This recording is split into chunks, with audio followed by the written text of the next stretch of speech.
ಹಾಗೂ ನೈಜ ಸುದ್ದಿಗಳಿಗಾಗಿ ವೀಕ್ಷಿಸಿ ಸತ್ಯ ಸುದ್ದಿ ನ್ಯೂಸ್ ಕನ್ನಡ. ನಮಸ್ಕಾರ ವೀಕ್ಷಕರೇ, ಸತ್ಯ ಸುದ್ದಿಗೆ ನಿಮಗೆ ಸ್ವಾಗತ. ದಾವಣಗೆರೆ ಜಿಲ್ಲೆಯ ಹರಿಹರ ತಾಲೂಕು ಹರಿಹರ ನಗರದಲ್ಲಿ ಕರ್ನಾಟಕ ದಲಿತ ಸಂಘರ್ಷ ಸಮಿತಿ ರಿಜಿಸ್ಟರ್ ನಂಬರ್ 47/7475 ಹರಿಹರ ತಾಲೂಕು ಘಟಕ ವತಿಯಿಂದ ಬಡ ವಿದ್ಯಾರ್ಥಿಗಳಿಗೆ ನೋಟ್ ಪುಸ್ತಕ ವಿತರಣೆ ಕಾರ್ಯಕ್ರಮ ಹಮ್ಮಿಕೊಂಡಿದ್ದರು. ಈ ಕಾರ್ಯಕ್ರಮದ ಅಧ್ಯಕ್ಷತೆಯನ್ನು ಕರ್ನಾಟಕ ದಲಿತ ಸಂಘರ್ಷ ಸಮಿತಿಯ ಹರಿಹರ ತಾಲೂಕು ಸಂಚಾಲಕರಾದ PJ ಮಹಾಂತೇಶ್ರವರು ವಹಿಸಿದ್ದರು.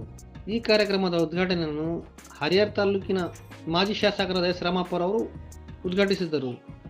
ಮುಖ್ಯ ಅತಿಥಿಗಳಾಗಿ BR ಈಶ್ವರ್, ಯಶವಂತರಾವ್ ಮುಖಂಡರು, HJ Maridev, GV Veeresh, BR Suresh, Haleshappa, Hanumanthappa, Kumar, Raju, Maruti, Sahana orchestra ಮಾಲೀಕರಾದ ಹನುಮಂತಪ್ಪರವರು ಉಪಸ್ಥಿತರಿದ್ದರು. ವರದಿ ಸೈಯದ್ ಇರ್ಫಾನ್, ಸತ್ಯ ಸುದ್ದಿ ನ್ಯೂಸ್ ಕನ್ನಡ, ಹರಿಹರ.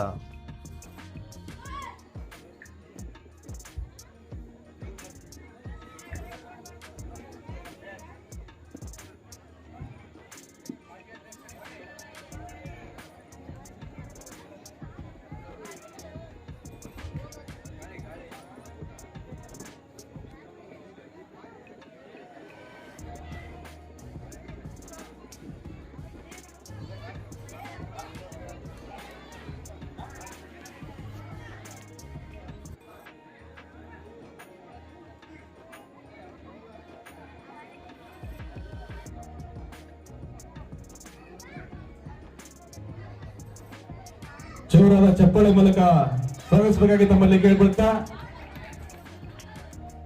ಈ ಒಂದು ಕಾರ್ಯಕ್ರಮದ ಉದ್ಘಾಟನೆ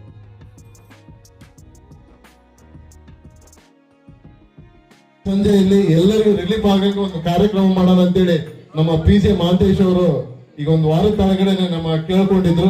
ಆಯ್ತಪ್ಪ, ಅದಕ್ಕೊಂದು 50,000 ರೂಪಾಯಿ ಖರ್ಚಾಗುತ್ತೆ ಅಂತ ಹೇಳಿದೆ. ಆ ಕಡ ದೇವ್ರು ಇಟ್ಟಂಗ ಮಾಡೋಣ ಅಂತೇಳಿ ನಮ್ಮ PJ ಮಹಾಂತೇಶ್ ಅವರು ಈ ಒಂದು ದೊಡ್ಡ ಸಾಹಸಕ್ಕೆ ಕೈ ಹಾಕಿ ನಮ್ಮಂತ ಕಲಾವಿದರಿಗೆ, ಹಿರಿಯರಿಗೆ ಹಾಗೂ ವಿದ್ಯಾರ್ಥಿಗಳಿಗೆ ನೋಟ್ಬುಕ್ ವಿತರಣೆ ಕಾರ್ಯಕ್ರಮವನ್ನು ಹಮ್ಮಿಕೊಂಡಿದ್ದಾರೆ.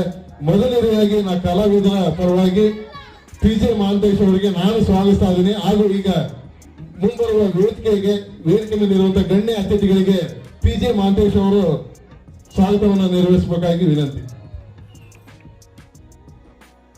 ಭಾರತದ ಪ್ರಜೆಗಳಾದ ನಾವು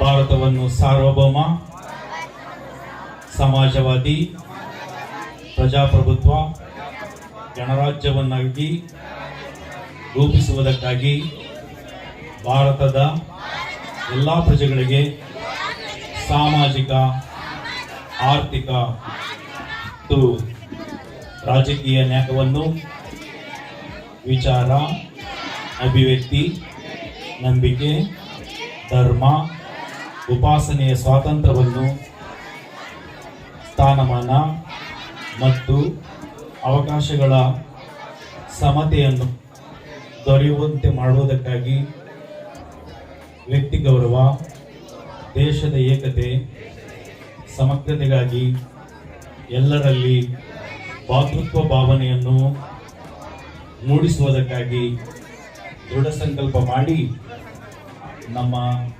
ಸಂವಿಧಾನ ಸಭೆಯಲ್ಲಿ 1949ನೇ ಇಸ್ವಿಯ ನವೆಂಬರ್ ತಿಂಗಳು 26ನೇ ದಿನದಂದು ಈ ಸಂವಿಧಾನವನ್ನು ನಮಗೆ ನಾವೇ ಅರ್ಪಿಸಿಕೊಂಡು ಅಂಗೀಕರಿಸಿ ಶಾಸನವಾಗಿ ವಿಧಿಸಿಕೊಂಡಿರುತ್ತೇವೆ. ಧನ್ಯವಾದಗಳು. ಇದು ಅಂಬೇಡ್ಕರ್ ಕೊಟ್ಟಿರ್ತಕ್ಕಂಥ ಕೊಡುಗೆ. ಇವತ್ತು